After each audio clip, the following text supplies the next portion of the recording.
நம்ம egg noodles பார்க்கலாம். சிக்கனும் போட போகிறோம். அது நம்ம 2 பாக்கெட் வாங்கிட்டு வந்திருக்கேன். அதுக்கு தேவையான பொருள் பார்க்குறோம். இப்போது கொத்தமல்லி, கோஸு, பச்சை மிளகா, பூண்டு, கருவேப்பிலை, நீட்டு வாக்கில் வெங்காயம். இது மசாலா ஐட்டம். இந்த மசாலா பவுட்ரு நம்மளுக்கு அது கூடயே வந்திருக்கு. பாக்கெட் கூட தேவைக்கு உப்பு, வீட்டு மிளகாத்தூள், கரம் மசாலா, 3 எக்கு உடச்சி விட்டுருக்கேன்.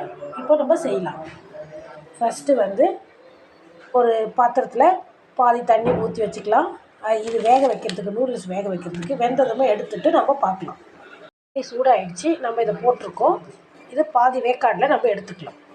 விட்டாமல் வர்றதுக்கு கொஞ்சம் போல் நம்ம எண்ணெய் விட்டுக்கலாம் அந்த தண்ணியில். நம்ம நூடுல்ஸை வேக வச்சு எடுத்தாச்சு. உதிரியாக இருக்குது. இப்போ நம்ம செய்யலாம். ஊற்றி வச்சதெல்லாம் ஒன்று போட்டுக்கலாம். எல்லாம் வதங்குது. இப்போ வதங்கணுமே கொஞ்சம் அந்த முட்டை உடச்சி வச்சுக்கோல, நம்ம அதை சேர்த்துக்கலாம்.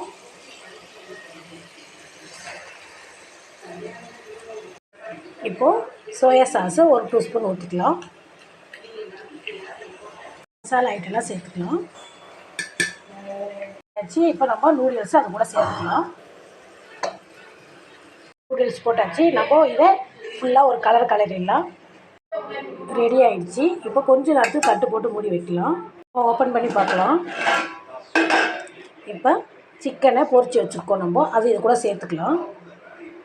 சிக்கன் எக் நூடுல்ஸ் ரெடி ஆகிடுச்சு.